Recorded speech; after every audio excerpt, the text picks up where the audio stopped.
I don't know why investing in this took me this long, but I love C-stands. Every filmmaker should invest in at least one C-stand. If you like high-angled or top-down shots, a C-stand's got you covered. Don't have a lot of space to work with? Here's where a C-stand was better to use instead of a regular tripod.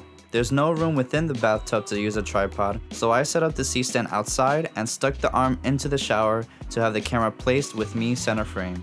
I could also raise or lower the height to give a different perspective. Now, let me share a few quick tips that will help you when setting up and using a C-stand. Number 1. Make sure your legs are locked fully when opening them so nothing slips off and damages your equipment. Number 2. Always have the tallest leg facing in the direction of the setup or load that's on your C-stand. Number 3.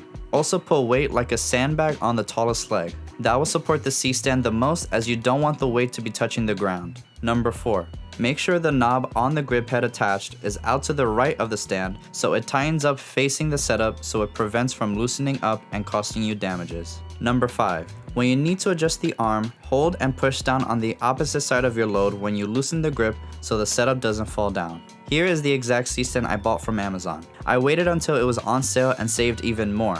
Always be on the lookout for that because you might even want to buy 2. If you enjoyed this short little video, why not leave a like, comment down below, and subscribe if you're new to the channel. I'll see you in the next one.